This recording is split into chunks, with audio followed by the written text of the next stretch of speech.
జరంతా మన వీడియోలు కూడా జరంత చూడుర్రులా అందరు ఎట్లున్నారు మంచున్నారా అందరు ఎట్లున్నారు అన్నది కామెంట్ సెక్షన్ లో కామెంట్ చేయండి. Welcome back to my YouTube channel twins stories and vlogs and welcome back to another my new video. So ఇంకొక మంచి వీడియోతో అయితే మేము ముందుకైతే వచ్చేసిన. ఇవాళ టాపిక్ నేను మీతో ఏం షేర్ చేసుకోవాలనేసి అనుకుంటున్నానంటే వెయిట్ గెయిన్ గురించి అయితే నేనైతే నా ఎక్స్పీరియన్స్ని అయితే మీతో నేను షేర్ చేసుకోవాలనేసి అనుకుంటున్నాను. నేనైతే 2020లో ఎలా ఉన్నాను అనేది మీకైతే ఇక్కడ పిక్ అయితే నేను యాడ్ చేస్తాను. అలా ఉన్నదాన్ని ఇంకొక పిక్ కూడా యాడ్ చేస్తాను చూడండి. ఇలా ఎందుకు చేంజ్ అయినా అనేది మీతో నేనైతే షేర్ చేసుకోవాలనేసి అనుకుంటున్నాను. ఎవరైనా బక్కగా ఉన్నారని అస్సలు బాధపడకండి గాయస్. అలాగే బక్కగా ఉన్నామనేసి వేరే ప్రయత్నాలు కూడా ఏం చేయకండి. నేనైతే ఇప్పుడు చూడండి ఇట్లా లడ్డుగానని బక్కగా కావాలని బాధపడాల్సి వస్తుంది. సో అసలు టాపిక్ ఏంటంటే నేను ఇట్లా బక్కగా ఉన్నదాన్ని ఎట్లయినా అంటే నేనైతే నాకు డిగ్రీ ఫైనల్ ఇయర్లో ఉన్నప్పుడు టీత్ ఇన్ఫెక్షన్ అయింది అనమాట. టీత్కి రూట్ కెనాల్ జరుగుతుంటే 2 months నేను రైసే తీసుకోలేదు.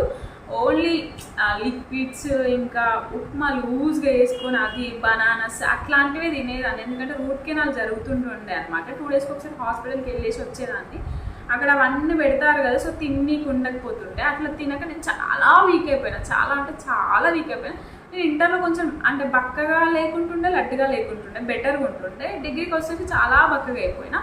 ఇంకా ఫైనల్ ఇయర్కి వచ్చినాక ఎందుకో నాకు లావు కావాలనేసి అనిపించింది. మరి గింతే చేయండి, మీరు చూసిరు కదా, గింతే మస్తు బక్కగా ఉంటుండే దాన్ని, లావు కావాలనిపించింది. సో నేను ఏం చేసిన అనమాట, మా హాస్టల్లో మా ఫ్రెండ్ ఒక అమ్మాయి ఉంటుంది.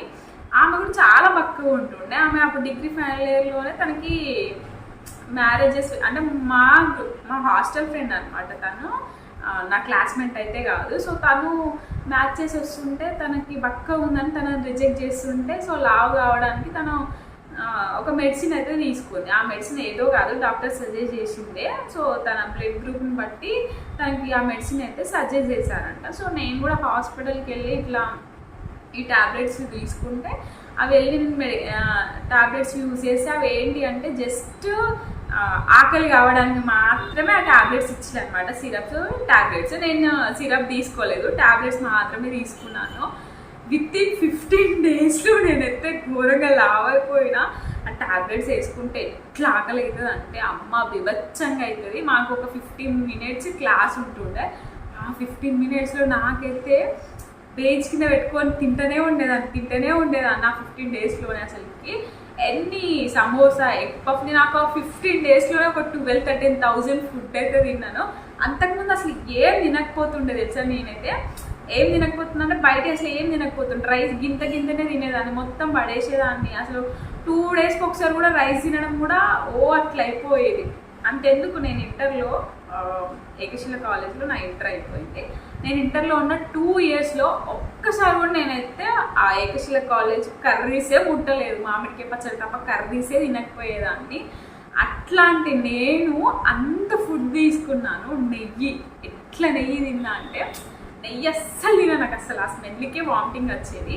రైస్ అంతా తిన్నాక ఏం చేసేదాన్ని, డైరెక్ట్ నెయ్యి 2 spoons మింగేదాన్ని, డైరెక్ట్ మింగి వాటర్ తాగేదాన్ని. సో దానివల్ల నేనైతే లావ్ అయితే అయినా.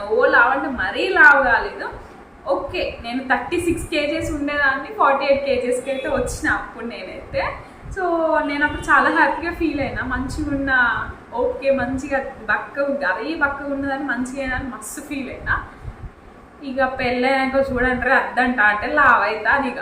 అందుకే ఫస్ట్ ఎట్లాంటి ప్రయత్నాలు అయితే చేయకండి.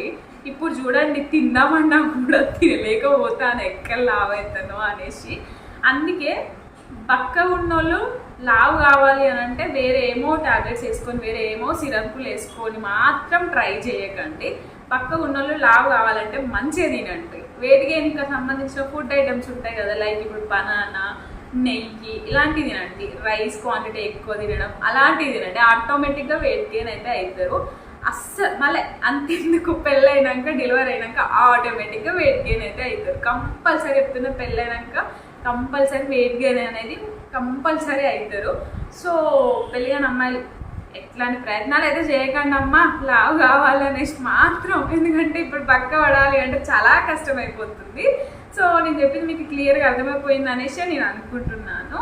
సో సో ఇది నా వెయిట్ గెయిన్ ముచ్చట్లు. సో ఇంక ఇప్పుడైతే నేను డైట్ చేద్దాం అనేసి అనుకుంటున్నాను. యాక్చువల్లీ 2 days నుంచి కూడా స్టార్ట్ చేసాము మేము, నేను ఇంకా మా ఆయననైతే.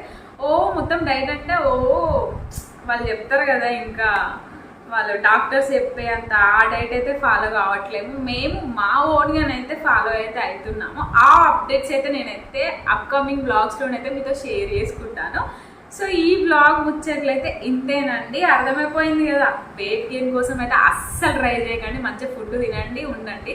వేరే ఎవరినో అవ్వడం, కన్సల్ట్ అవ్వడం, ఈవెన్ బాయ్స్ కూడా చెప్తున్నాను నేను, అస్సలు మీరు వెయిట్ లాస్ అవుతారని అదే పక్కగా ఉన్నారనేసి, లావు కావాలనేసి జిమ్లోకి వెళ్ళి తెగ తినేయకండి. ఆటోమేటిక్గా పెళ్ళిళ్ళు ఇంకా పొట్టలు రావడం కామన్, లావు కావడం కామను. సో ప్రయత్నాలు అయితే చేయకండి, ఎంత చేయాలో అంతే చేయండి, అంతకు మించి అయితే అస్సలు చేయకండి.